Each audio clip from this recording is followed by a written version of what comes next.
sasa, maana niwe Bwana. Baba yangu, shuka sasa, maana niwe Bwana. Nikuitapo Bwana unashuka. Haleluya, haleluya, Bwana niwe Bwana. Shangwe, shangwe, haleluya, Bwana niwe Bwana.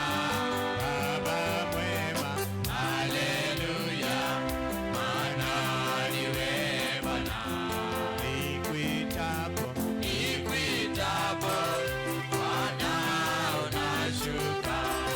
Hakuna Mungu kama wewe, hakuna kama wewe, hakuna Mungu kama wewe, hakuna Mungu kama wewe, hakuna Baba kama wewe, hakuna wapendeza kama wewe, hakuna Baba kama wewe, hakuna Baba kama wewe, hakuna upendo kama wako, hakuna kweli kama wako, hakuna upendo kama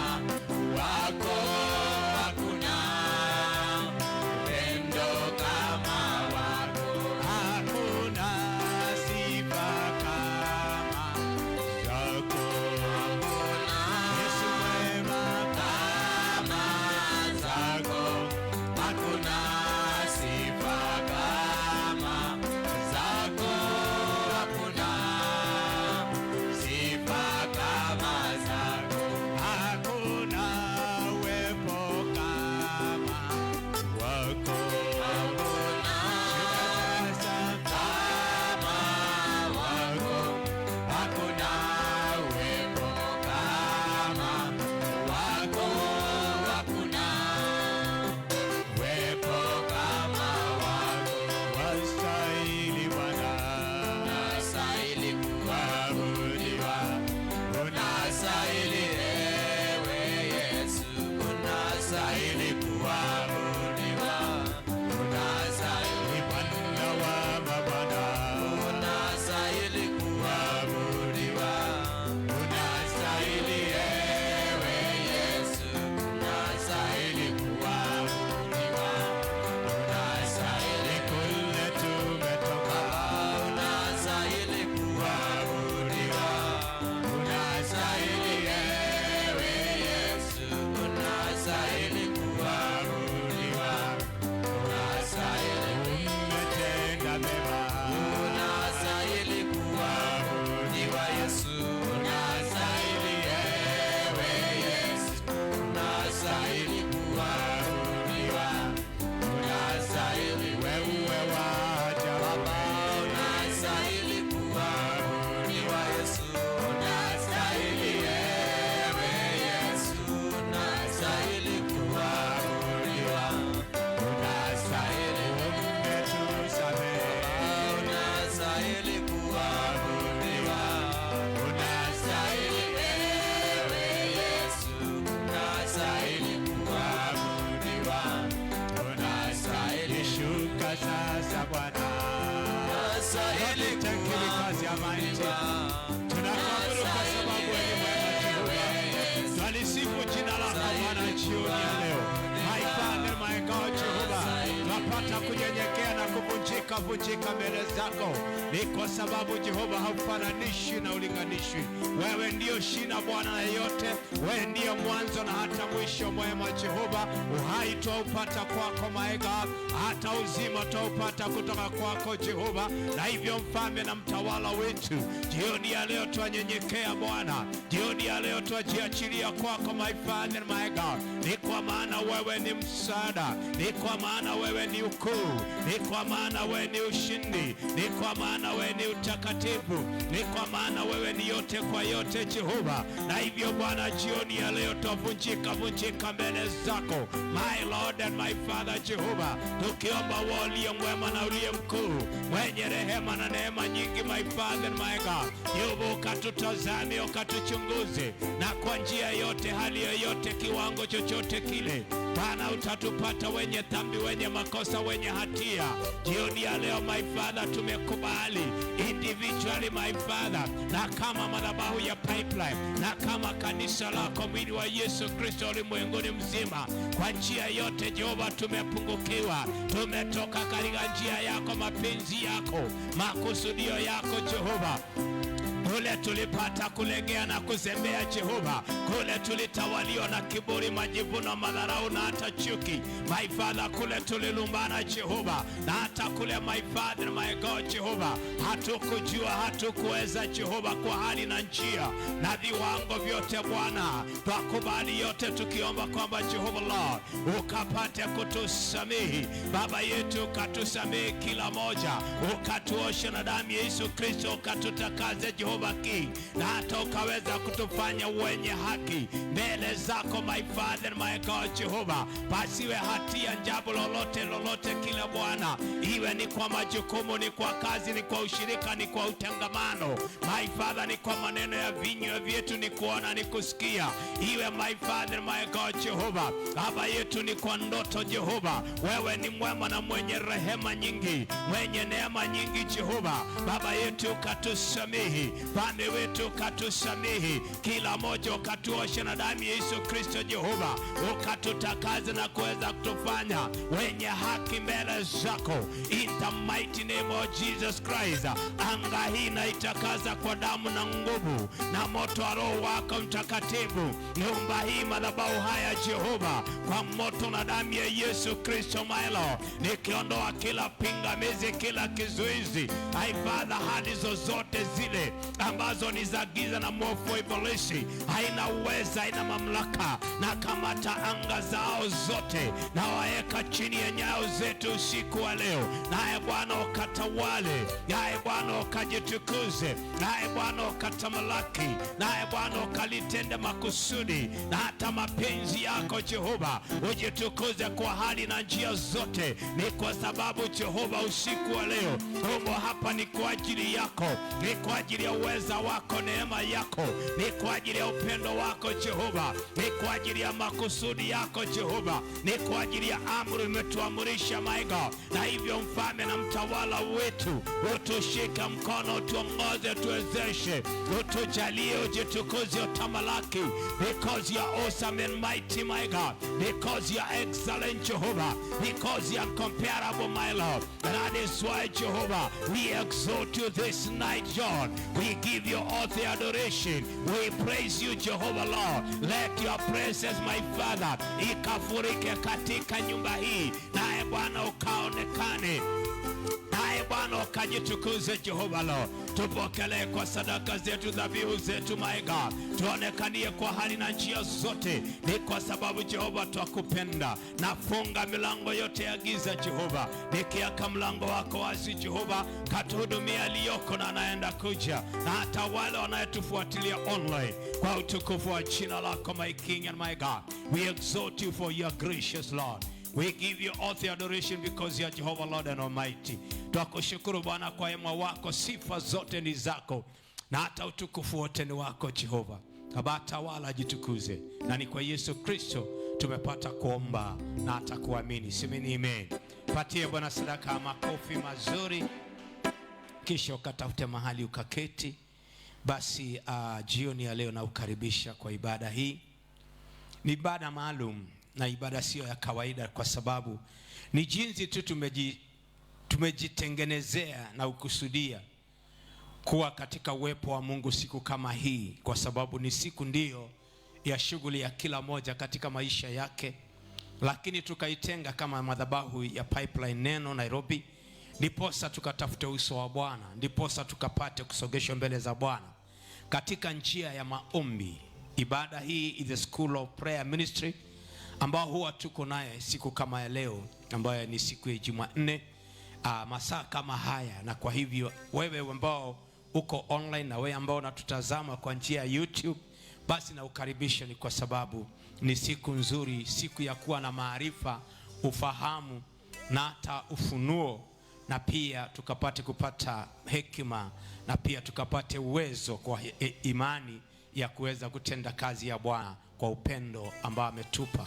Kwa hivyo na ukaribisha. Kwa majina ni Reverend Robert Maitoyo, mchungaji katika madhabahu haya, na siku ya leo nashukuru kwa sababu Bwana amenipatia nafasi kama hii ya kuweza kuhudumu kwenye madhabahu haya na pia kuhudumia moyo wako. Nimesema sio ibada ya kawaida, ni ibada ambao ni maalum na ambao Bwana mwenyewe amekusudia. Neno la tuambia hivi katika kitabu cha Wathesalonike ya kwanza ama wa kwanza 5:17, pray at all times. Kwa hivyo maombi sio ya masaa ama siku. Maombi ni kama vile ambavyo Bwana ametupatia nafasi ya kuzungumza na kuweza kuwasiliana, hivyo hivyo anahitaji mawasiliano yetu na yeye. Maombi ni njia ya kuweza kuwasiliana na Bwana, na kwa hivyo tunaifanya hivi kwa sababu tunamuiga Yesu Kristo, tunafuata nyayo zake, tunafuata jinsi ambavyo yeye mwenyewe alituonyesha, kwa sababu msingi wa wokovu ni Yesu Kristo na msingi wa maombi ni Yesu Kristo aliweka. Christ Jesus is our mentor, and we do emulate him in his character. Kwa hivyo kwa tabia yake tunapata kumuiga, katika njia ya mahusiano yake, relationship, tunapata kumuiga, katika njia ya matendo tunapata kumuiga, katika njia ya mafunzo basi tunapata kumuiga. Kwa hivyo maombi na kuwa na shule ya maombi katika madhabahu, basi ni dhahiri ni kwa sababu ni njia moja ya kuweza kumuiga Yesu Kristo, ambaye yeye ndiye msingi wa kanisa, yeye ndiye mwanzilishi wa safari hii, yeye ndiye mwokozi na mkombozi wetu, yeye ndiye aliyepata kutufungulia milango yote ambayo Iblisi alipata kuifunga. Na kwa hivyo wakati tunakuja mbele zake katika njia ya maombi, hivyo hivyo ametufunza. Tunaambiwa hivyo katika kitabu cha Yohana 5:19. The book of John chapter number 5 and verses number 19 inasema hivi. Yesu Kristo 5:19.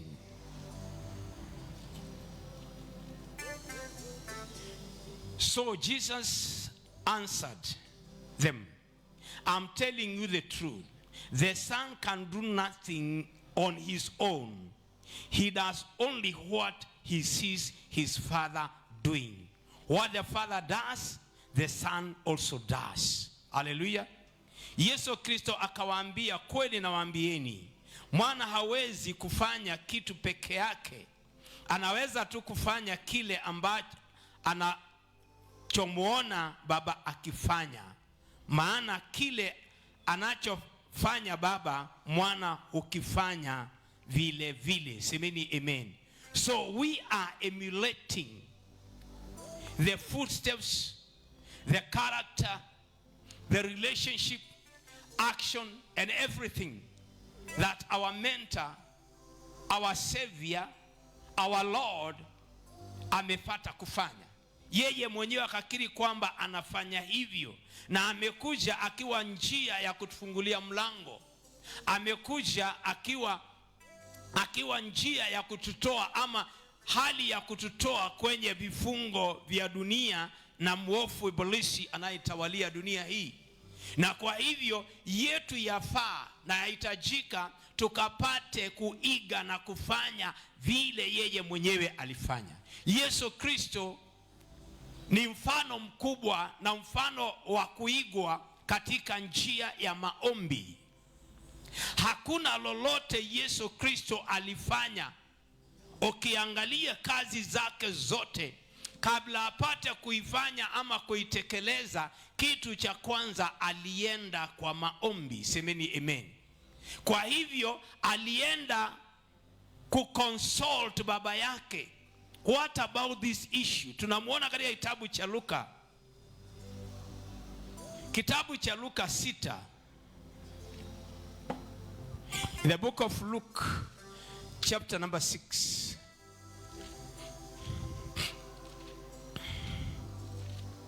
Kitabu cha Luka 6, number 6, chapter number 6, 12.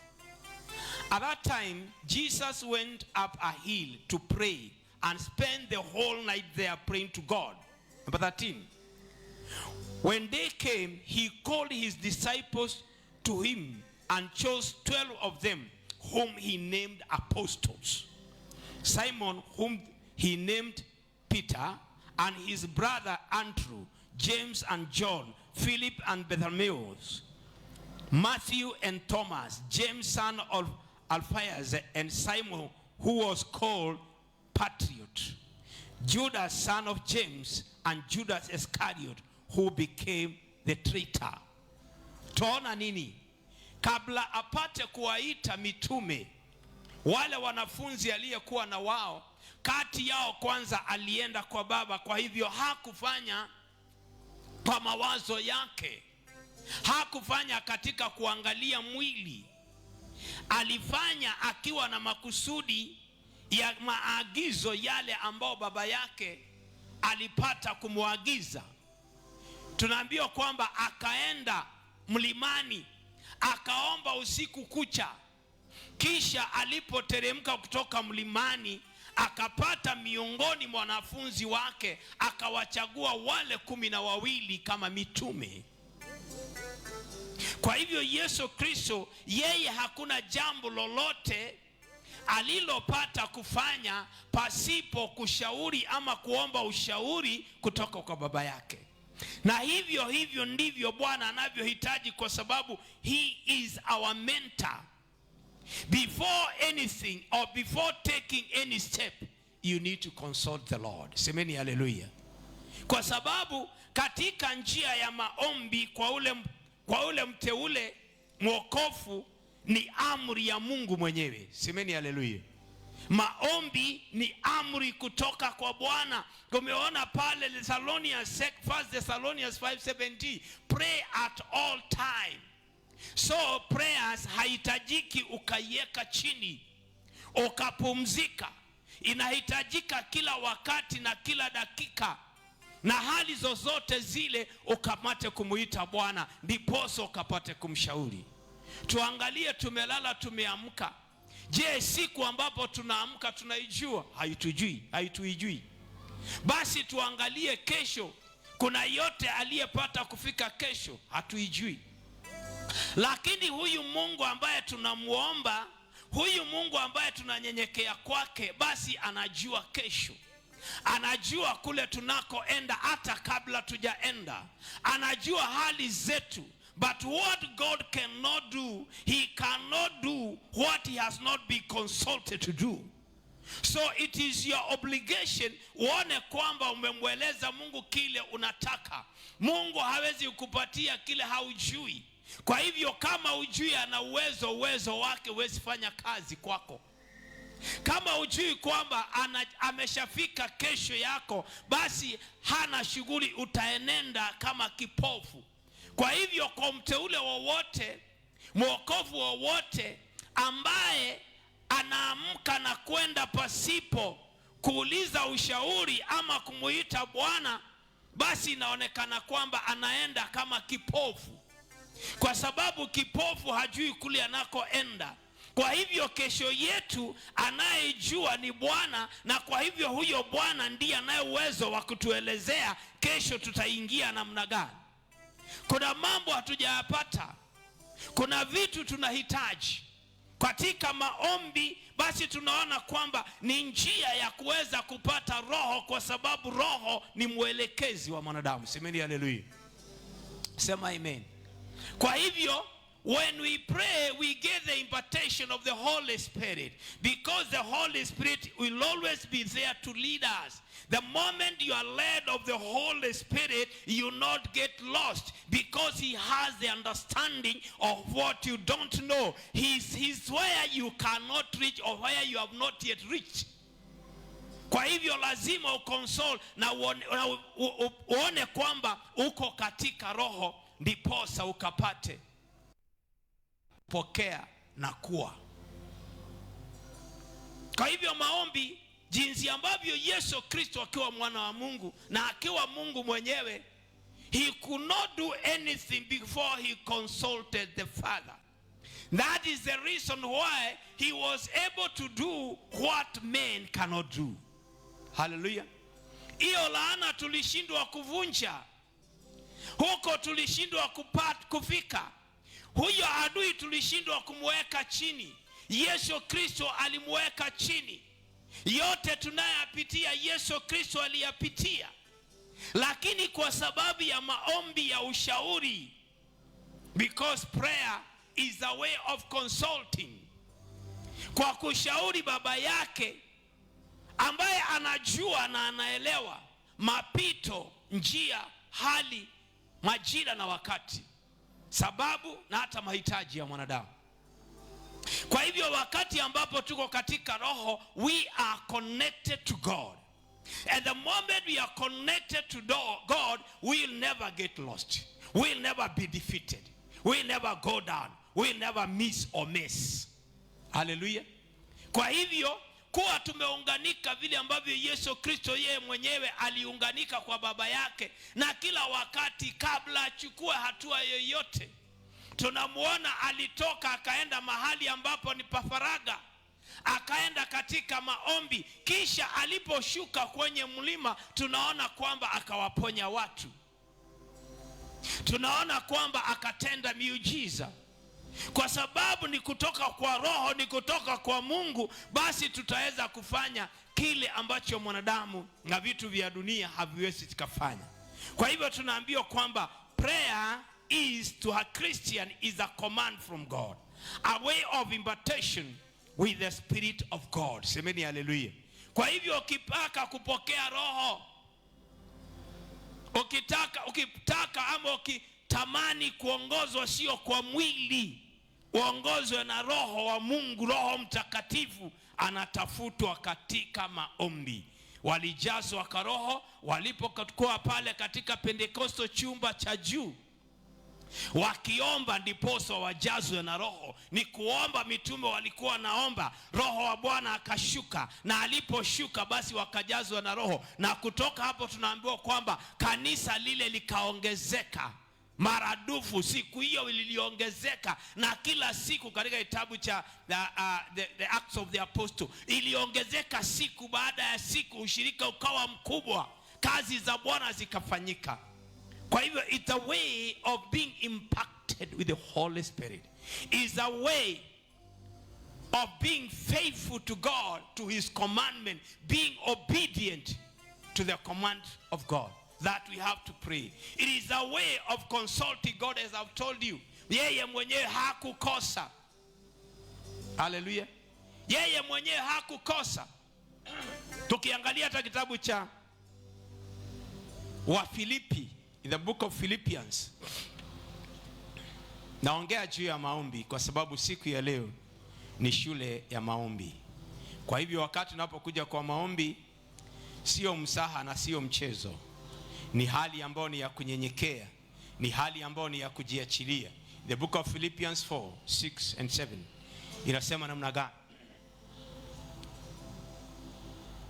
Do not worry about anything, but in all your prayers ask God for what you need. You always ask him with a thankful heart, and God's peace, which is far beyond human understanding, will keep your heart and mind safe in union with Christ Jesus. Hallelujah.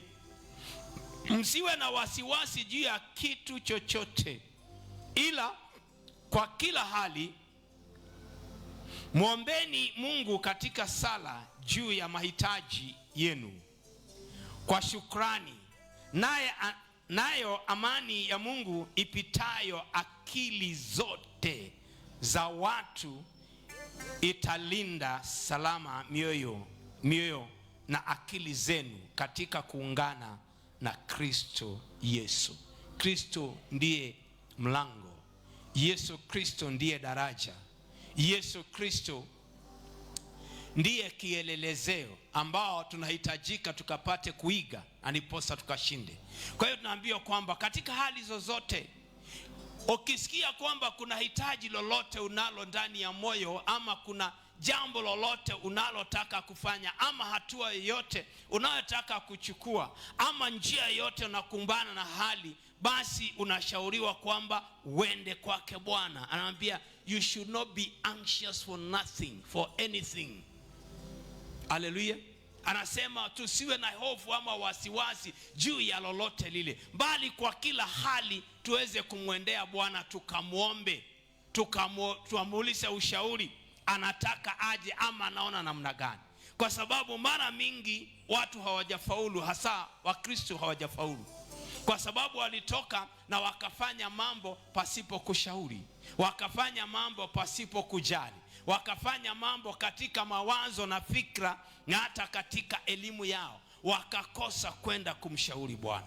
Huyu Mungu anajua hata wakati ambapo ni hali ya hatari, anasema atakupatia amani ambayo ishindao fikra zote ama mawazo yote ya mwanadamu ama hali ya masomo ya mwanadamu. Kwa hivyo tunaambiwa kwamba maombi ni njia ya kumshauri Bwana, ni kumuuliza Bwana ushauri, kumuuliza Baba, hapa tutaenda namna gani, hapa tutafanya namna gani. Nimekuambia kesho hatuijui. Nimeambiwa ni njia ya kuitisha, asking from God, kushauri, kuomba ushauri, na njia pia ya kuitisha kutoka kwa Bwana. You ask from the Lord. Yasema hivi katika kitabu cha Psalms.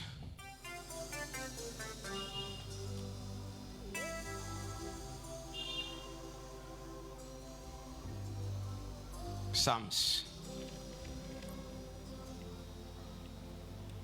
107. Psalms 107, tusome tu.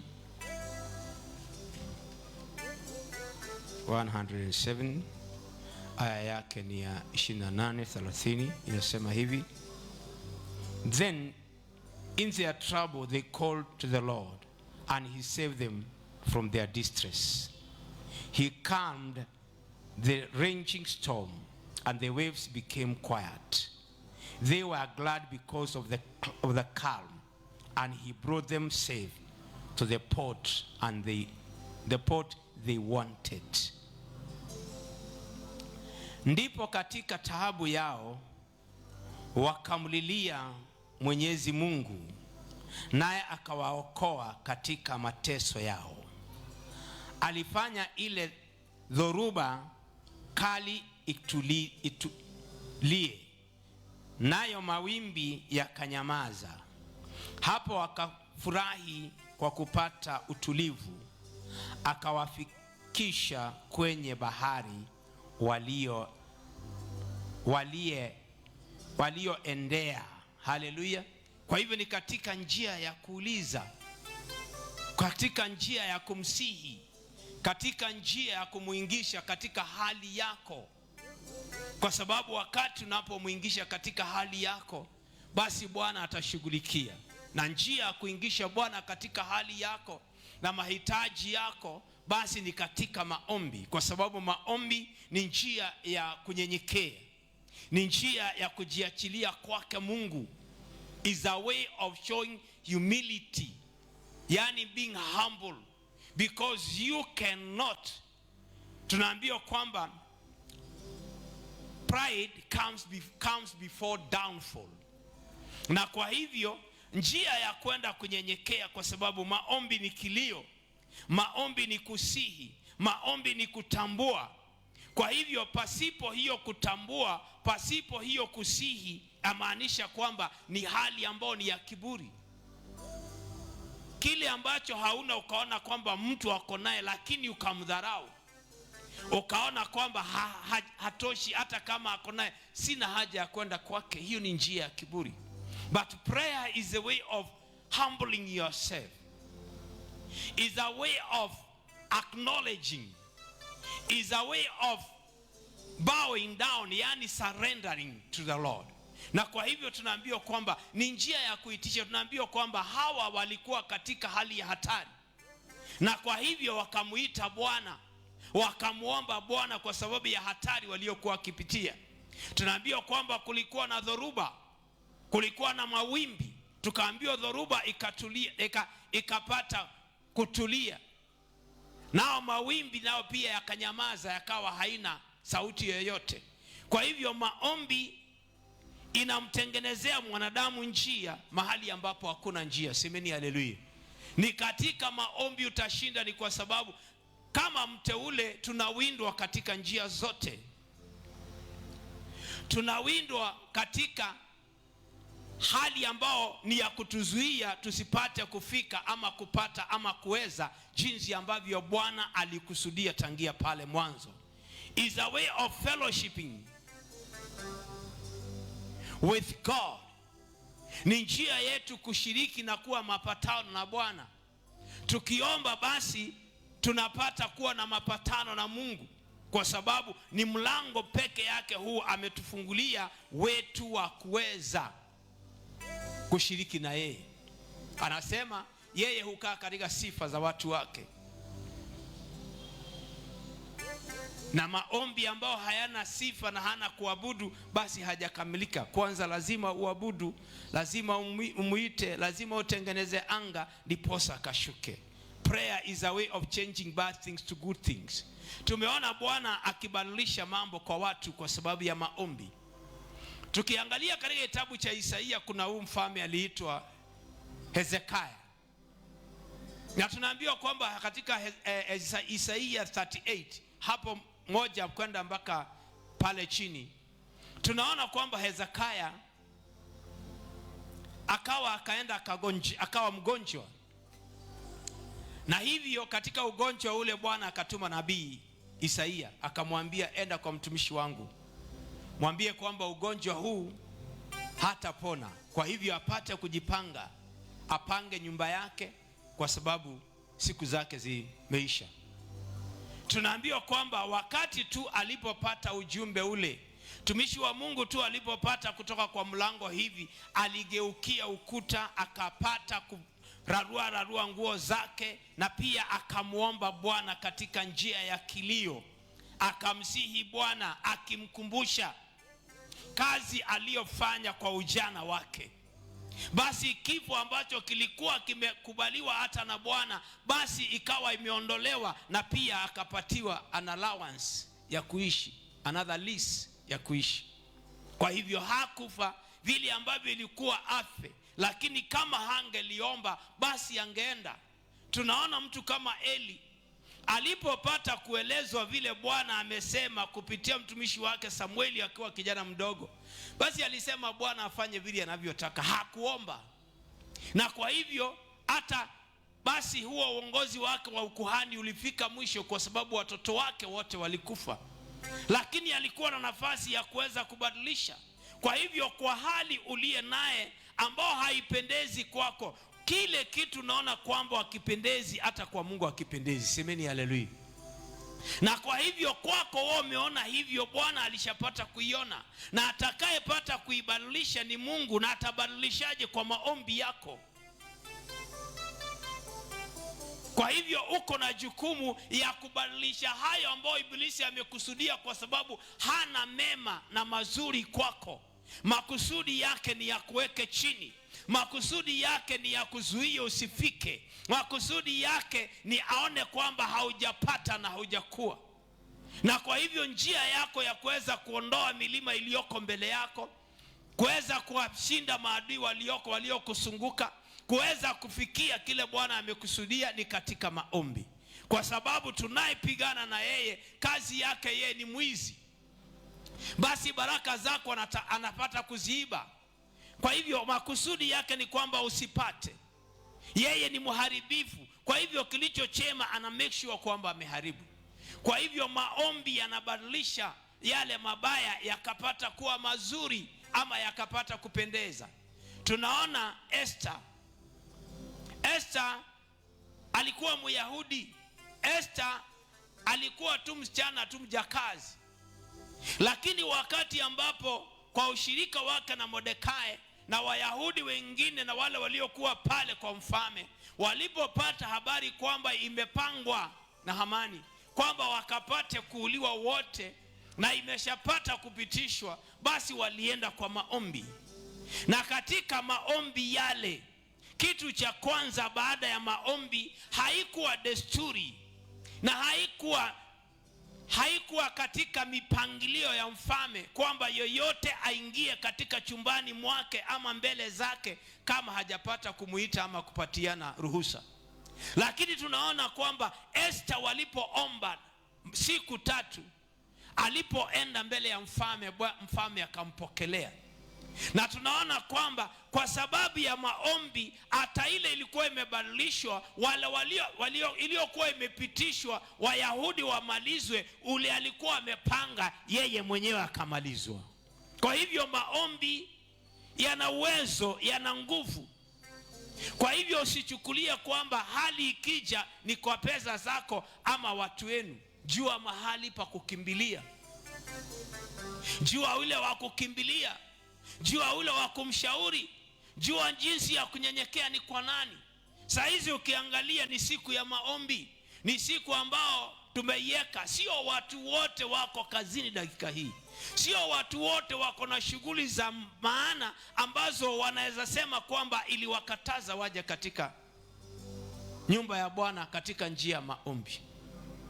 Wengi tu ni hatari ikishuka, kazi yao ni kukimbia kwa pastor, niombe, lakini kwa maombi hawataki maombi.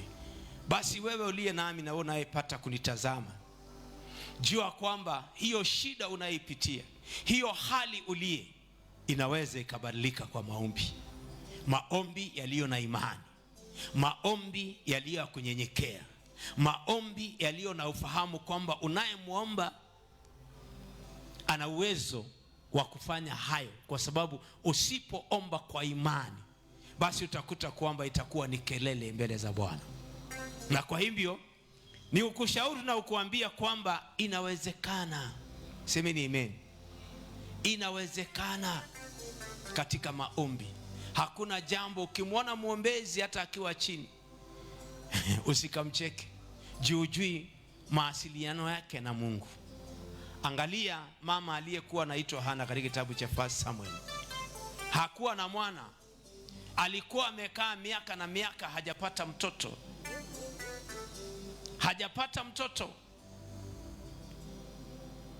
Akachekwa, akadharauliwa, akawa hana raha na furaha ile mwanadamu anahitaji. Na kwa hivyo tunaona kwamba akaenda kwa maombi, akapata kumlilia Bwana kila alipopata kwenda. Katika kipindi hicho walienda kule katika madhabahu makubwa kumlilia Bwana ama kujitambulisha mbele za Bwana ama kumwabudu Bwana. Tunaona kwamba hakuwa na furaha. Hata mume wake akajaribu kumshauri na kumwonyesha vile anavyompenda, lakini Hana, hiyo yote haikupata kuguza moyo wake. Alijua kwamba Mungu peke yake ndiye ako na jawabu ya shida zake. Na tunaona kwamba akaomba, akaomba akamlilia Bwana. Hata kuhani akashangaa, huyu ni kileo amekunywa asubuhi hii?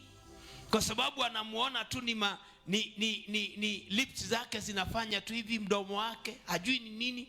Kasema ni tule tu mama twa ulevi. Amelewa asubuhi, mama na hii ulevi yako ya asubuhi ni ipi? Kaambia mtumishi wa Mungu, ni moyo wangu nimemina mbele za Bwana. Hana akabadilisha utaza wake, akawa mama wa watoto. Kwa hivyo inawezekana tu hata hiyo njia unaipitia, Bwana kwa kumlilia, siku haiko mbali atajibu maombi yako. Semeni amen. Prayer is a way of moving closer to God. Ni njia pia ya kuweza kuenda mbele za Bwana ama karibu na Bwana. Those who pray are closer to God. Semeni amen. Pale mbele za Bwana kila mtu Mungu ako na record ya kila mmoja. Na kuna zingine wengine wako lakini hata hawako, hata hawakumbukwi. Tunaambiwa aje katika kitabu cha Numbers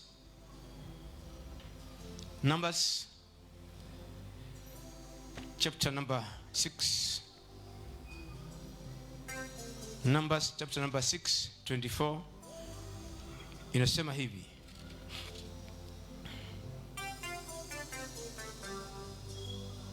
May the Lord God bless you and take care of you. May the Lord be kind and gracious to you. May the Lord look on you with favor and give you peace. Hallelujah. Is a way of moving closer. The Lord, in answer 22. Then the Lord commanded Moses, tell Aaron his sons to use the following words in blessing the people of Israel. Say amen. It moves you closer to God. Because the moment you are closer to God, the moment you have the blessings of the Lord, nothing and nobody will ever defeat you. Hallelujah.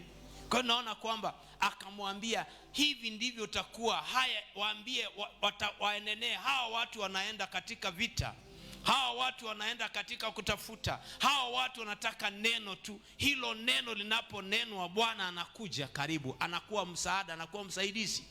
Yesu Kristo alipokuwa akilisha wale watu walilisha 5,000, aliinua kile cha kuonekana, akamonyesha Bwana na akamuita, akaongeza. Haleluya. Kwa hivyo hata nasi tuko na uwezo katika njia ya maombi ya kuweza kuwa mbele za Bwana. Pia maombi yanaponya. Kwa maombi wewe mwenyewe utajiponya. Semeni amen. Haleluya. Wewe mwenyewe kabla hata upate kuona mahali popote, muite Bwana. Anasema katika kitabu cha Yakobo 5:14-16, kuna yeyote aliye mgonjwa miongoni mwenu? Kuna yeyote aliye mgonjwa miongoni mwenu? Basi awaite wazee. Anasema maombi ya mwenye haki. Haleluya. Amen. Haleluya. Niko na watu kweli nyumba hii ama niko peke yangu? Sasa hata mkisiponijibu kuna wale wanajibu kwingine. James 5:14 inasema hivi: Are any of you ill? You should send for the church elders who will pray for you and rub olive oil on them in the name of the Lord. This prayer made in faith will heal the sick. The Lord will restore them to health, and the sins they have committed will be forgiven.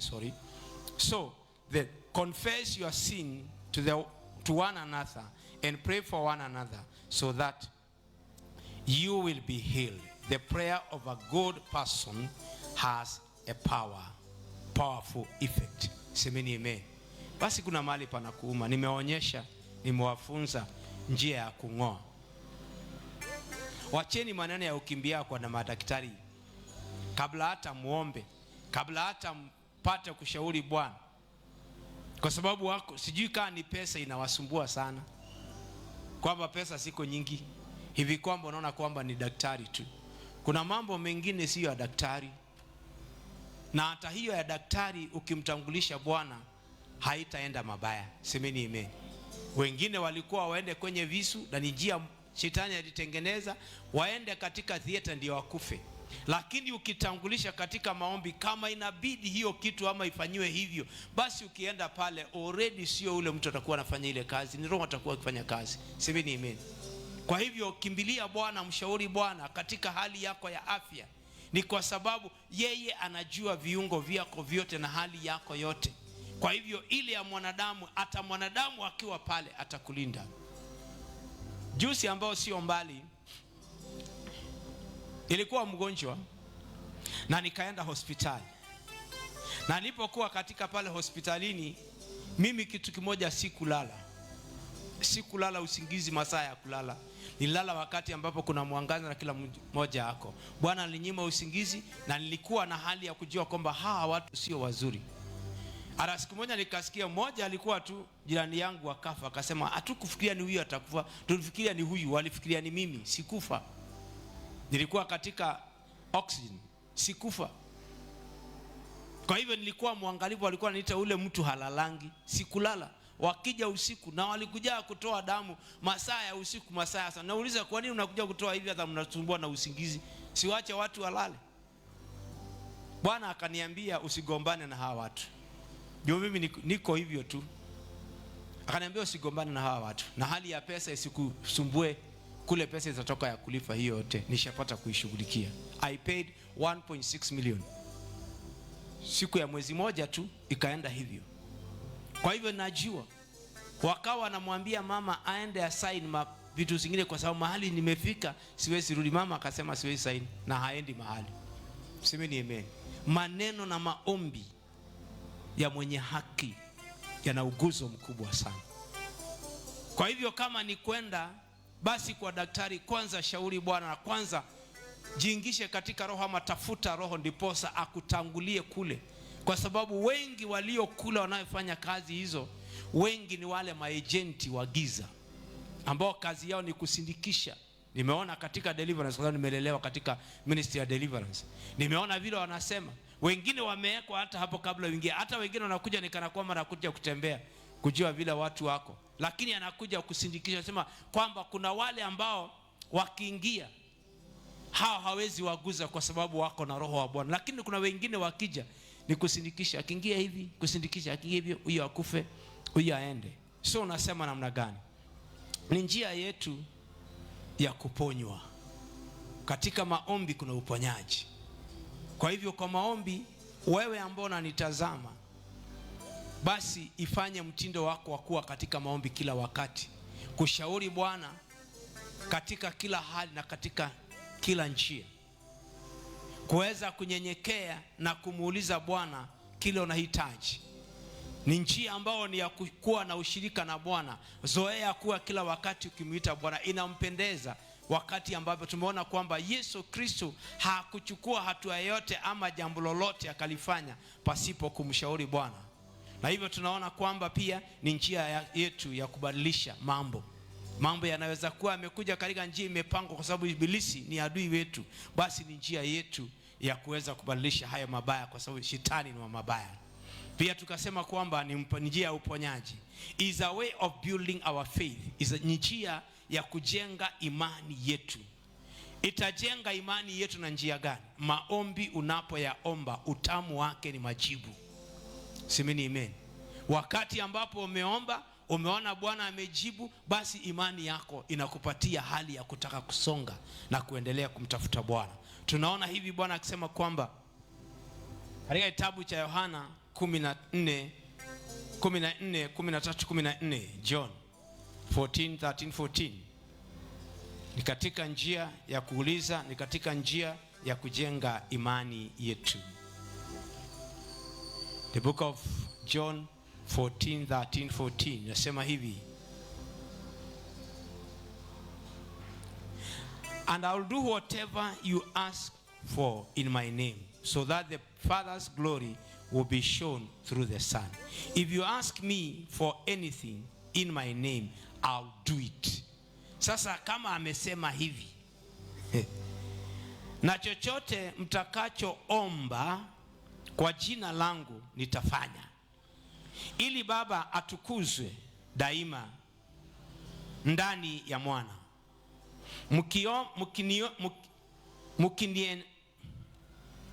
Mkiniomba chochote kwa jina langu nitawafanyieni. Kwa hivyo utamu inajenga imani. If God can do this, ukiomba kwa sababu ya homo imeondoka, basi jua hata hii ingine ya malaria ataondoa. Semeni amen. Kwa hivyo ni njia ya Mungu yetu ya kujijenga katika imani, kwa sababu maombi tunapoyaomba, basi kwa sababu amesema kwamba atatenda. Kwa hivyo wakati unapoomba unajua kwamba atatenda. Maombi tumeambiwa kwamba maombi ya imani, maombi ya mwenye haki. Semeni haleluya. Kitabu cha Mathayo 21:22 inasema aje? Inasema jinsi ya kuitisha. Ninataka kukuonyesha njia ambayo Bwana anataka upate kuiiga na upate kuifuatilia. ndiposa ukapokee hicho ambacho umetamani kwake. 21:22 inasema hivi, if you believe you will receive whatever you ask for in prayers. Hallelujah. Na mkiwa na imani, chochote mtakachoomba kwa sala mtapata. Hallelujah. Ni njia ya kujenga imani yetu. Semeni hallelujah.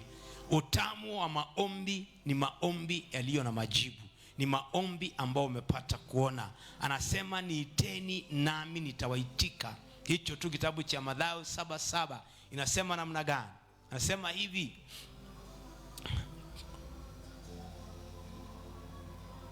ask and you receive, seek and you will find, knock and the door will be open to you. Hallelujah. Ombeni nanyi mtapewa, tafuteni nanyi mtapata, bisheni mlango nanyi mtafunguliwa. Semeni haleluya. Kwa hivyo Bwana yeye mwenyewe ametuambia kwamba basi yeye hana kitu amezuia kwa yeyote yule atakayemuomba katika imani. Kwa hivyo hii ni njia moja ya kupata kupima imani yetu. Kama imani yetu inafanya kazi, kama imani yetu inamguza Bwana, kama imani yetu iko na matunda.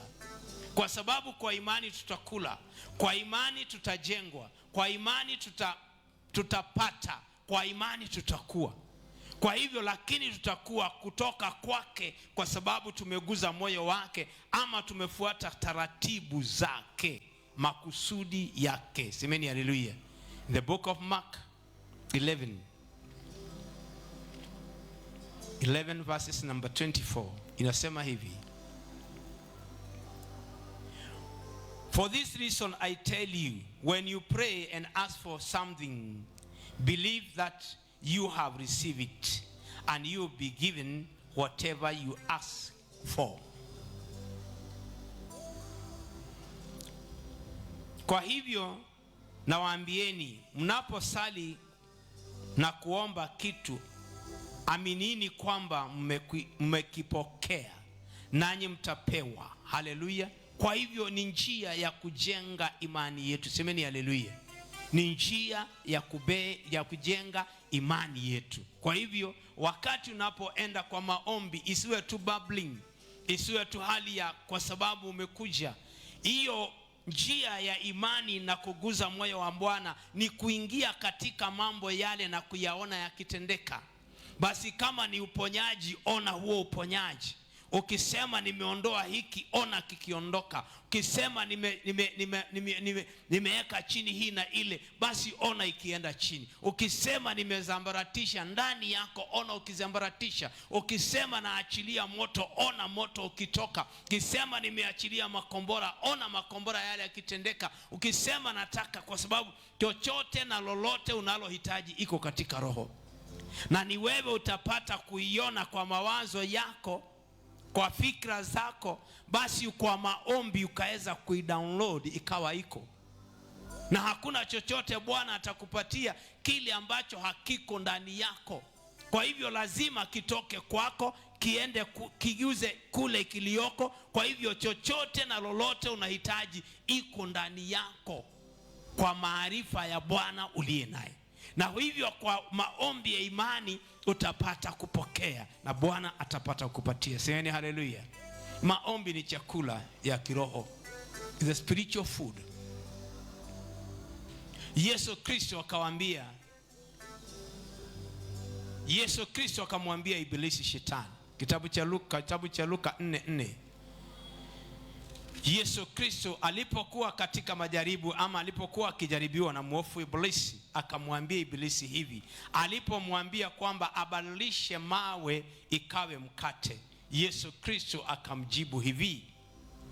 But Jesus answered, the scripture says, human beings cannot live on bread alone. Semeni haleluya. Yesu akamjibu, imeandikwa mtu haishi kwa mkate peke yake. Mtu haishi kwa mkate peke yake. Imeandikwa. Imeandikwa wapi? Deuteronomy 8:3. Deuteronomy 8:3. Bwana alipokuwa akiachilia Deuteronomy 8:3 inasema hivi,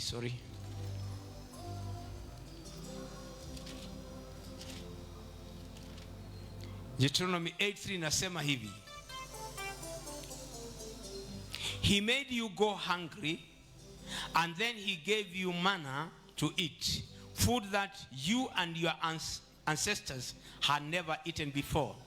He did this to teach you that human beings must not depend on bread alone to sustain them, but on everything that the Lord says. Hallelujah. Aliwanyenyekesha, akawaacha muwe njaa, na baadaye akawapa mana mle, chakula ambacho hamukukijua wala babu zenu hawajapata kukijua. Alifanya hivyo ili apate kuwafundisha kwamba binadamu haishi kwa mkate tu, mbali kwa kila asemalo Mwenyezi Mungu. Shetani alimjaribu Yesu Kristo aone kama ako na maarifa. Furaha yangu ni kwamba maarifa yale ni Yesu Kristo mwenyewe, kwa sababu yote Bwana ajua, na mwana tumeambiwa kwamba hafanyi lolote ambalo baba yake hafanyi. Kwa hivyo uwezo wa baba yake uko na mwanaye, na kwa hivyo hata nasi tumepewa hiyo yote. Tukiwa katika maombi, basi hatutasumbuka, kwa sababu hata hatutakuwa na hali ya masumbuko. Maombi kila wakati tunaitisha, tunaambia watu wakuje kwenye maombi. Kama sasa mwezi tunaoenda, mwezi huu wa 5 tunaenda, tunatakika tuwe katika maombi ya siku 5.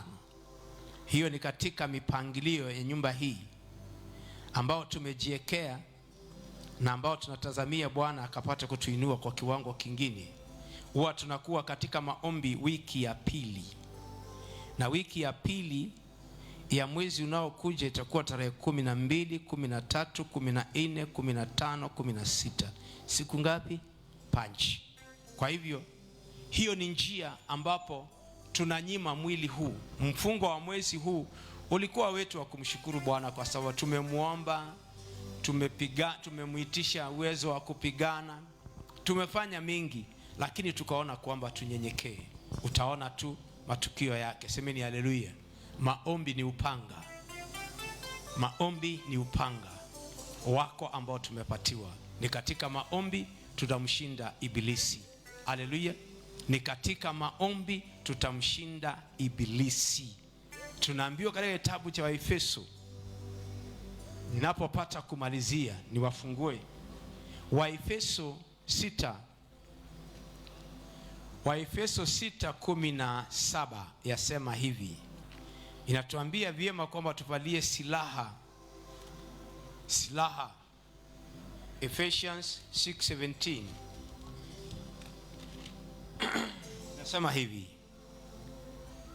and accept salvation as a helmet, and the word of God as a sword which the Spirit gives you. A sword that the Spirit gives you. Upokeeni wokovu kama kofia yenu ya chuma, na neno la Mungu kama upanga mnaopewa na Roho Mtakatifu. The moment you are prayerful, you are an intercessor, you have that character and habit of being prayerful, your words will not be empty words. Your words will be fire. Your words will be a blessing. Kile utaachilia kwa roho yule ambao anafanya kazi ndani yako atatenda. Kwa hivyo kwa kubariki, baraka zitapatikana. Kwa vita, basi vita utapigana na kushinda utashinda. Huwa tunasema fire, na unaona watu pepo zinajidhihirisha hapa vile ambavyo zinachomeka, kwa sababu sio kila moja. Kulikuwa na wana wa Skefa, na walienda kuiga ile waliona ikitendwa na wale wanafunzi wa Yesu Kristo, lakini mapepo ikawafanyia kazi. Kwa hivyo wakati ambapo wewe ni mwombezi, basi jua kwamba hiyo ni upanga unajipa. Ukiamka ni masaa ya maombi ya vita, vita utapigana, kufyeka utafyeka, kuweka chini utaweka chini, kuzambaratisha utazambaratisha, moto utaachilia. Haleluya!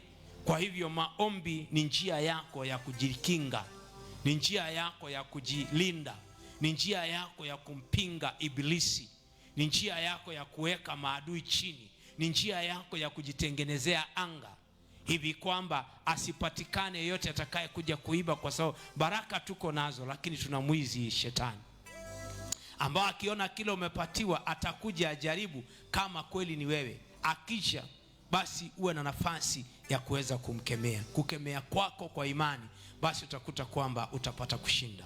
Kwa hivyo maombi tumeambiwa kwamba ni sheria ama ni amri. Yesu Kristo mwenyewe ametuonyesha kwamba katika njia yote yake hapa duniani, katika kazi zote alizifanya hapa duniani, basi yeye Yesu Kristo alipata kuweza kupitia njia ya maombi. Alipata kuweza kupitia njia ya maombi. Kwa hivyo nasi tutashinda tukiwa kwa maombi. Nasi tutapata tukiwa kwa maombi. Nasi tutaweza tukiwa kwa maombi. Tutapata kufika tukiwa kwa maombi. Kwa hivyo ni kwa maombi tutaumbika, ni kwa maombi tutafika.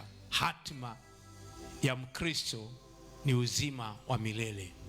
Na pasipo maombi, nilikuwa naambia mtu mwingine jana, nikamwambia kwamba ni hatari sana, ni hatari sana muombezi ama mwokofu aliyeingia na akawa muombezi alafu akaacha maombi.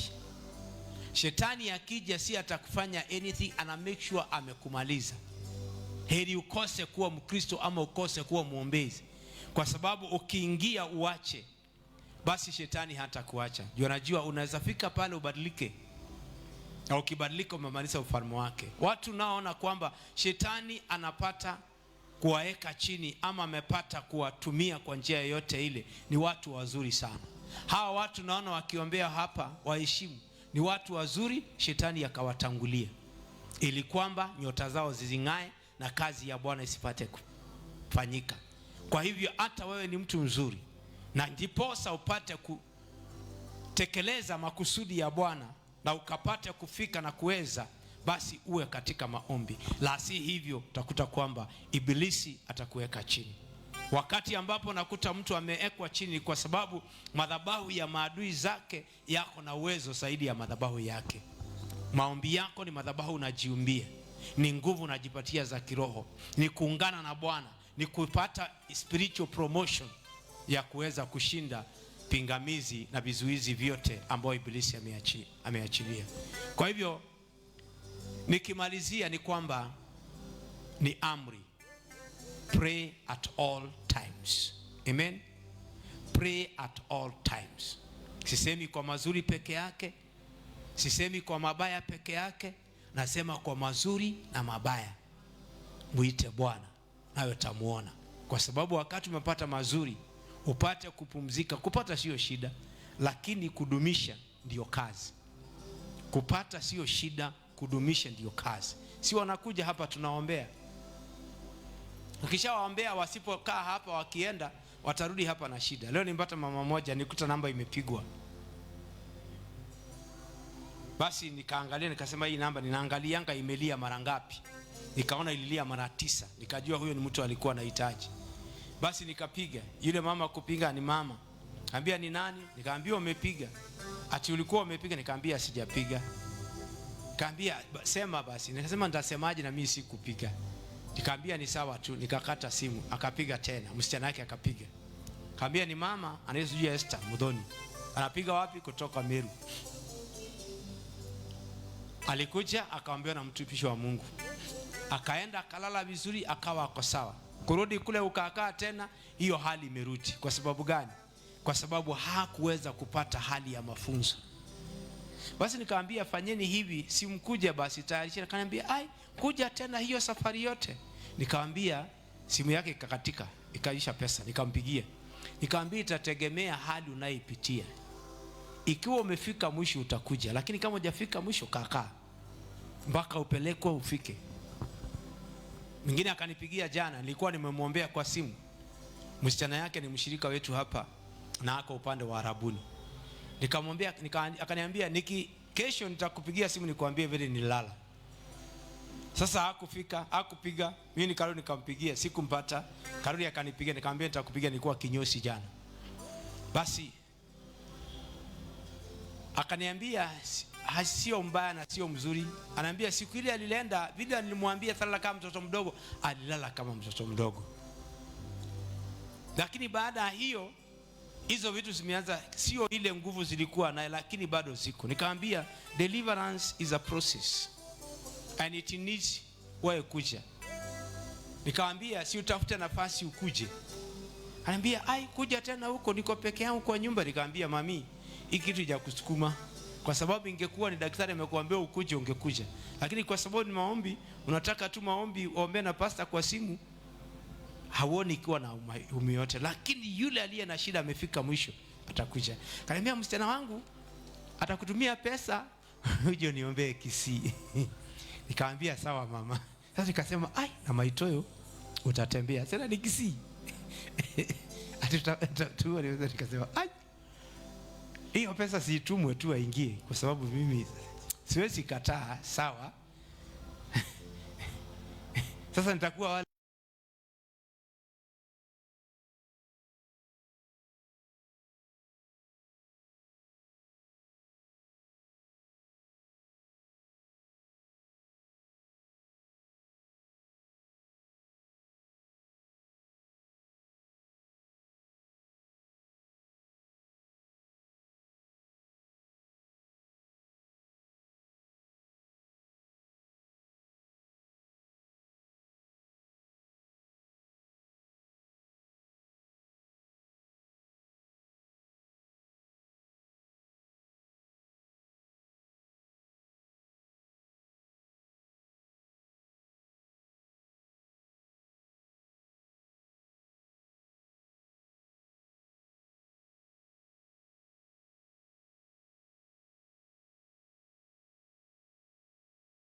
kupokea sio shida, lakini kudumisha hicho umepokea, iwe ni uponyaji, iwe ni mali.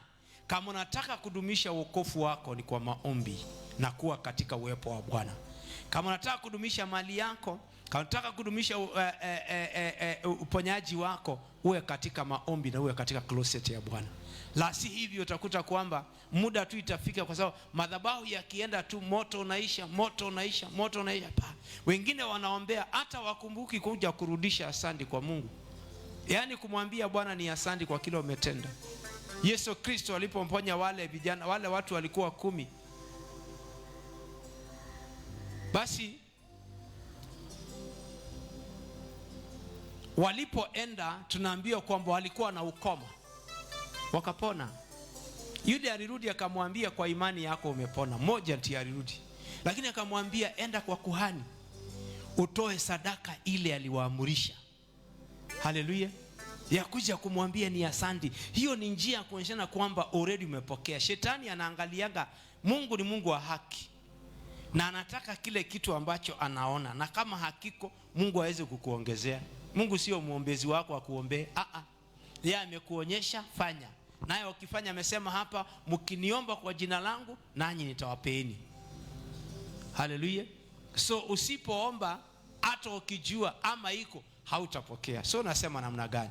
Maombi na ushirika na kuwa katika uwepo wa Mungu ni dhahiri na ni njia lazima kwa kila muombezi.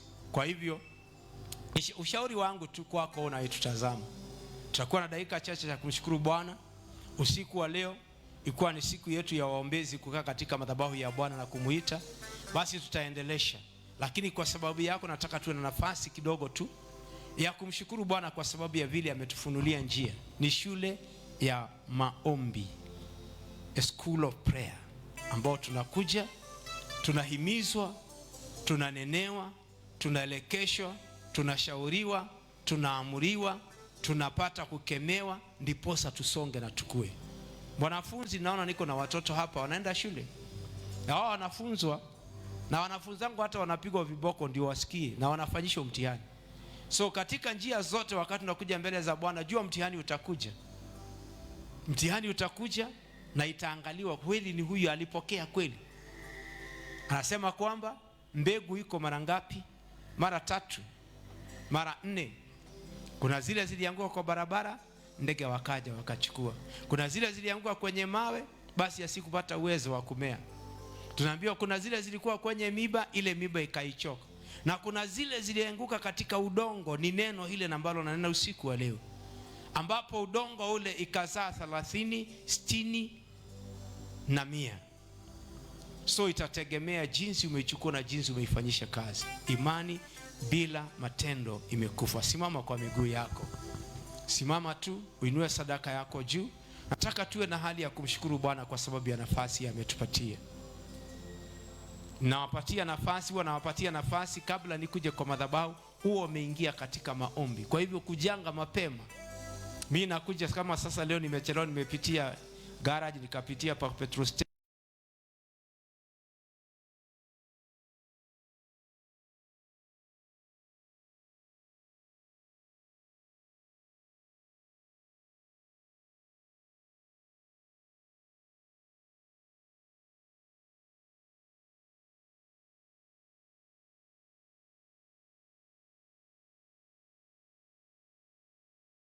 Wakati unakuja mapema, kuwa na wasaa ya kujiombea. Semeni amen. Inua mkono wako moja juu na pia uinue sadaka yako, tupate kuiombea na tupate kuweka mbele za Bwana. Rudia maombi haya nyuma yangu. Semeni, Bwana Yesu, nakupenda. Nimo mbele zako usiku wa leo. Ninazo sifa kwa sababu ya mapenzi yako juu ya maisha yangu. Nanyenyekea na kuvunjika nikiomba msamaha wa dhambi, makosa na hata hatia zote, kwa njia niliyojua na ile sikujua. Usiku wa leo, futa jina langu kitabu cha hukumu, andika jina langu kitabu cha uzima. Kuanzia dakika hii, Yesu Kristo, nishike mkono, niongoze, niwezeshe kwa mapito na njia na ushauri, Bwana, nikapate kutii kwa utukufu wa jina lako na kwa manufaa yangu. Inua mikono yako yote juu. Our Lord and our Father, in the mighty name of Jesus Christ, we exalt you. Twakupa sifa ni kwa ajili ya upendo wako juu ya maisha yetu. Twalihimini hata kulitukuza jina lako kwa sababu peke yako Jehova, wewe ndiye mwema na wewe ndiye mwaminifu na mwenye haki, uliye mtakatifu, uliye na uwezo wa yote Jehova. Twajiachilia kwako Bwana, ukatuelekeshe Bwana, ukatushauri Bwana, ukatuwezeshe Bwana, ukajitukuze kutupitia. My Father, nakabidhi sadaka zetu, dhabihu zetu, fungu zetu, chochote tumekuletea, vipawa vyote Bwana, hata sifa na kuabudu, maombi na maombi mbele zako Bwana, ukapokee na ukatubariki. Na ni kwa Yesu Kristo tumepata kuomba na hata kuamini. Sema amen. Lete sadaka yako tunapoingia katika maombi. Our Lord and our Father, in the mighty name of Jesus Christ, we exalt you. Twakupa sifa Jehova kwa sababu ya upendo wako.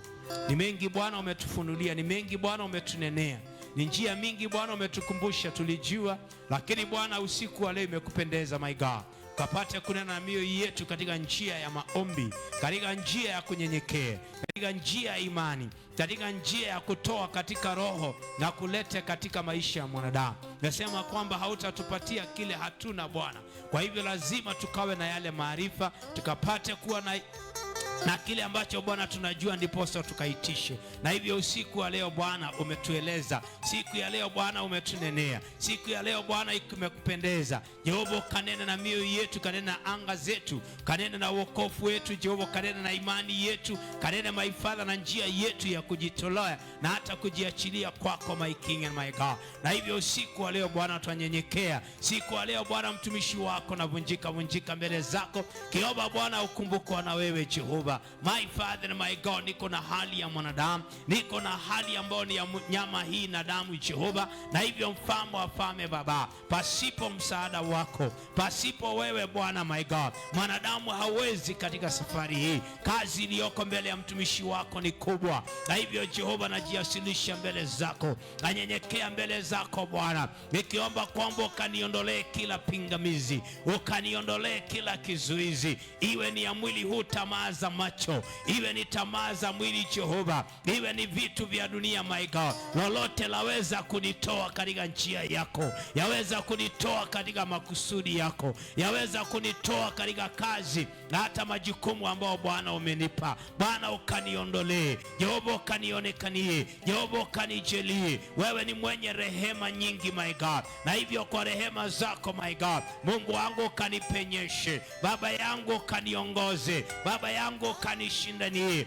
Baba yangu ukajitukuze kunipitia kwa rehema zako Baba. Jehova nikalione mkono wako, nikalione ushindi wako, na kwa neema yako mfalme wa falme ukaongezeke kwa anga, kwa roho, my Father, kwa mazingara, kwa huduma my Father, kwa familia Jehova, kwa biashara na mapato Jehova, na hata my Father my God Jehova, makusudi yako juu ya maisha yangu katika jina la Yesu Kristo. Baba yangu nakushukuru na kuinua, wewe ni Mungu mwaminifu Baba. Umetuambia wabadilisha mabaya kwa maombi, na hivyo Jehova kwa hali zozote ibilisi alikusudia Bwana ukaniondolee. Ulimkumbuka Hezekia Jehova alipokulilia Jehova,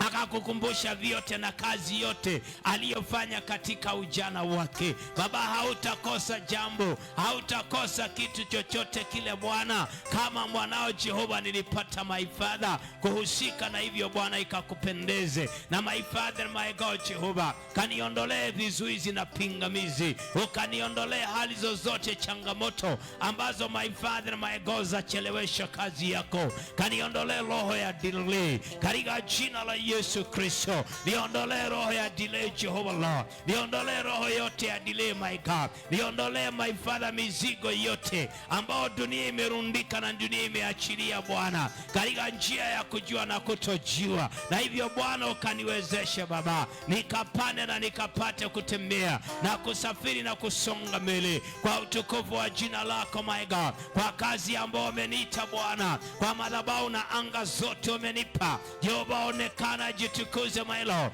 Jehova onekana jiplesiwa maiki, Jehova onekana tamalaki my Lord, Jehova tamalaki Jehova, angaza Jehova my Father. Niko na wana, niko na jeshi my Father my God ambao umenipa na ambao umeinulia. Asiwe yote ataenda chini, asiwe yote atakayeshindwa, asiwe yote atakayelemewa, asiwe yote atakayekata tamaa, asiwe yote atakayechoka, asiwe yote atakayepotoshwa. Bwana waimarishe, waezeshe Baba. Madhabahu haya Bwana yakawe na chakula, ni kwa yeyote atakayekimbilia, ikawe na kinywaji Bwana, ikawe na amani Jehova, ikawe na baraka Jehova, ikawe na ushindi maega. Ni kwa sababu kwa madhabahu yako Bwana waachilia hivi kwamba yeyote atakayejengelea madhabahu yake kwenye madhabahu yako, hivyo Bwana utamtetea kadri ambavyo unatetea madhabahu yako, unahudumia madhabahu yako, unaonekania madhabahu yako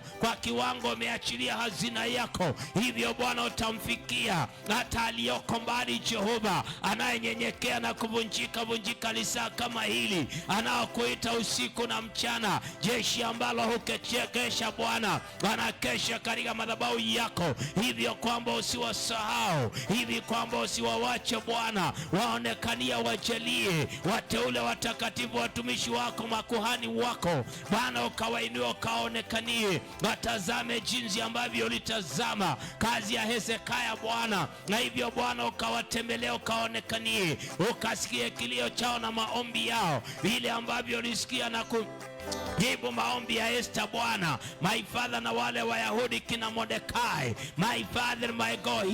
Hivyo wana wa nyumba hii watakatifu, wateule wako katika ufalme wako my God Jehova, wasikia na wajibu Jehova.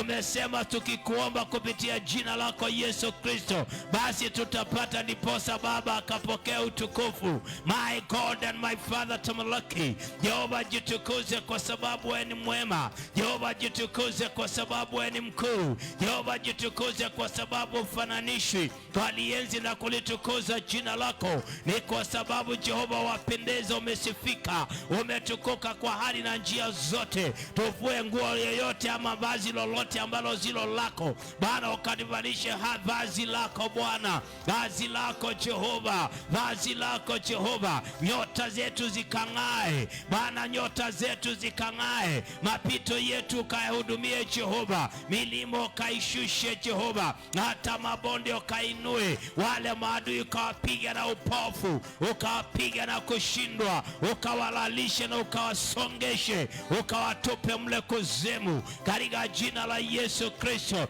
My Lord and my Father, giza yote iliyoachilia ama iliyoko kwenye njia Bwana, ukaigeuze, kwa sababu kwako giza ni kama mwanga Jehova, na hivyo Jehova hatutashindwa. Ni kwa sababu umetutangulia, ulimtangulia Israeli Bwana, na Father, kwa wingu mchana na hata kwa mwanga usiku Jehova. Hivyo Bwana ukampiganie, hivyo Bwana utatupigania Bwana, ukawashindania, na hivyo Bwana utatushindania Bwana, ukawatetea, na hivyo Bwana utatutetea Bwana. Twavunjika twajiachilia Jehova. Wewe ndio upanua mipaka ya wanao, wewe ndio upanua mipaka ya wanao. My Father, tupanulie mipaka, tupanulie mipaka. My Father, tuongeze Jehova, tuinue Jehova, tuzidishie Jehova, jitukuze kwa baraka zako, neema, kibali chako na hata rehema zako Jehova, na hata wema wako na kiasi Jehova. My Lord and my Father, tamalaki hata kwa unyenyekevu na subra Bwana, ukaonekane, kwa sababu wewe ni mwema, kwa sababu wewe ni mkuu Jehova. Ni kwa sababu apendeza, ni kwa sababu umesifika, ni kwa sababu umeinuliwa, ni kwa sababu mfananishi, ni kwa sababu hakuna aliye kama wewe Jehova. Baba tamalaki, tawala, jitukuze Baba, tamalaki, tawala, jitukuze. Isiwe lolote na chochote Bwana mtumishi wako atatamani Jehova na akakuitisha Bwana ikawa imepunguka Jehova. Baba yangu wewe ni mwaminifu my Lord, Baba yangu wewe ni mwaminifu Jehova, na hivyo nakutukuza Bwana usiku wa leo Jehova, na niimini na hata kulitukuza jina lako. Ni kwa sababu wewe ni Mungu, ni mfalme, ni mtawala, ni ukuu, ni uweza, ni utakatifu na ni haki my God. Lord, we exalt you for your Jehovah King. Lord, we give you all the adoration because you are awesome, my Lord. We give you all the glory, my Father and my God. Asante Bwana Jehova, asante mfalme na mtawala. Wakumbuke wote walio na hitaji Bwana, wakumbuke wanaotutazama Jehova, waliosikia ama walioona Jehova. Tembelea anga zao na mazingara yao Jehova, kwa uponyaji na hata ukombozi, kwa baraka na hata ushindi my God and my Father, kwa kuimarisha na hata kuinua Jehova. Waonekania watazamaji wetu, washindanie kwa hali na njia zote Bwana. Angaza katika mapito yao Bwana, washindanie kwa hali na njia zote. Wacha hicho ambacho wametamani my God. Wacha ulinzi wako Bwana ukae dhahiri Jehova, naye Bwana ukajitukuze because you are gracious. Naye Bwana ukajitukuze because you are awesome. Naye Bwana ukajipe sifa na utukufu Bwana. Hata pale hospitalini Jehova, kuna huyu anayekutazama na ukulilia Jehova. Chilia uponyaji kwake Baba, chilia uponyaji kwake Jehova. Mrejeshe kimoja na kingine, wacha nyama kwa mifupa Bwana zikatengamane, na ukamrudishia afya yake na hata mwili wake my God, na uhai wake. Kamrejeshe katika nyumba yake na katika kazi yako my God, kwa hali na njia zote, kwa sababu wapendeza my God, katika jina la Yesu Kristo. Hata walio korokoroni, walio jela Bwana, walio kwenye njia zote Bwana wamefungwa, wakiwa manyumbani, wakiwa maeneo yote ile Bwana, wewe ndiye mtetezi wa watu wako, wewe ndiye mkombozi na mwokozi wa watu wako Bwana. My Father, unajua hata yale hajanenwa, unajua ukweli na kile ambao sio ukweli. Usiku wa leo my Father, my God, kwa njia yote shetani alipata nafasi. My King and my Father Jehova, nimesimama kwenye pengo, ni dhambi, ni makosa, nimetubu, nimeomba msamaha kwa ajili ya huyo ndugu, ni kwa ajili ya huyo dada my Father. Niomba kwamba ukamsamehe, nikiomba kwamba ukamuondolee na ule mlango ukafunge Jehova, na hivi akapokea uhuru wake, na hivi akapokea My Father, my God, Jehova, my Father, maisha yake, nyota yake ikang'ae kuanzia leo. Wacha watenzi wake waliotumia mali, waliotumia nguvu zao na hata mamlaka yao maofisi, wakaaibika Bwana, kwa sababu wewe ni mtetezi wa wanyonge. Wewe ndiye mtetezi wa wanyonge Jehova. Tembelee korokoro ile Jehova, tembelee jela ile, tembelee seli ile Jehova. My Father, wanao na wajua Jehova, wanasue katika mateso yale, wanasue katika njia zile Bwana. Ni mtetezi walikosa Bwana, lakini nimekuita leo Bwana ulio mtetezi wetu Bwana, ukawatetee Bwana, ukaonekanie Bwana, ukawajalie My Father, kwa hali na njia zote. Tembelea watu wako, waonekanie, wajalie. Jitukuze kwa sababu wewe ni mwema. Anga hii Bwana uihudumie, anga hii Bwana uonekanie, anga hii Bwana ukanene. Madhabahu haya Bwana ukatamalaki, ukajitukuze My Father, my God, ukafurike. Ni kwa sababu wewe ni Mungu. Tukupenda Jehova, tukuthamini kwa sababu wapendeza. Inua, simama tu na uinue mikono yako, elekesha hapa. Our King and our Father, in the mighty name of Jesus Christ we exalt you. Tukupa sifa ni kwa ajili ya upendo wako juu ya maisha yetu. Sisi ni wanadamu tu, kazi ya mikono yako. Kwa hivyo hakuna lolote limefichika kwako, hakuna lolote limefichika kwako. Tuangalie kwa macho yako ya huruma, macho ya rehema. My Father, my God, Jehova, ukatende haya ambao ni ya utukufu na sifa zako. Jeshi hili na wana hawa Bwana, na wafunika na damu ya Yesu Kristo, na wasunguka na ukuta wa damu na moto wa Roho Mtakatifu, na waitishia ulinzi wako mbele na nyuma, kando na kando, juu na chini, katika radius ya kilomita 700.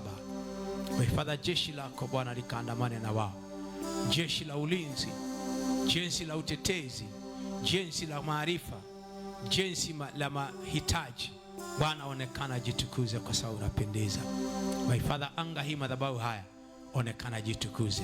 Sadaka zetu usipokee, dhabihu zetu usipokee, fungu zetu usipokee, maombi na maombezi na dua zetu na sifa Bwana usipokee. Tutakupenda Bwana, sifa ni zako na utukufu ni wako, tukiomba kwamba kwa yote wacha mapenzi yako yatimie. Kwa Yesu Kristo tumepata kuomba na hata kuamini. Semeni amen. Patie Bwana sadaka makofi mazuri tunaposema neema. May the grace of our Lord Jesus Christ and the love of God and the fellowship of the Holy Spirit be with us now and forevermore. Amen and amen. Shalom, shalom, shalom. Tumesema hivi, mwezi ujao, mwezi wa 5, kuanzia tarehe 12, 3, 4, 5 mpaka 6 tutakuwa na mfungo hapa. Anza kuandaa anga yako, anza kuitisha chakula cha kiroho, anza kuitisha neema ya siku hizo, na upate kuweka kile ungetaka Bwana. Usiende mbele za Bwana kama hauna makusudi, kama una kile umetamania. Kwa hivyo enda mbele zake, anza kupanga. Hapa naona paendi vizuri, nitamuita Bwana kwa sababu ya ile. Hapa naona kwamba imeenda vizuri, nitamtukuza Bwana na kumshukuru kwa sababu ya hali ile. Nataka kufika kiwango kile, natamani hiki na kile. Kwa hivyo jipange kwa sababu ya hiyo. Kesho siku ya Jumatano tuko na deliverance service hapa kuanzia saa 5:30 tutaenda mpaka saa 8:30 hapo hivyo. Kwa hivyo na ukaribisha, njoo wewe uliye na hitaji na utaona mkono wa Bwana. Kazi ile Mungu anatenda katika anga hii ni kubwa. Kwa hivyo usipate kuwa nje ya makusudi ya Bwana kuinua madhabahu haya katika mji huu na katika eneo hili la Pipeline Nairobi, na Bwana atakubariki. Shalom, shalom, shalom.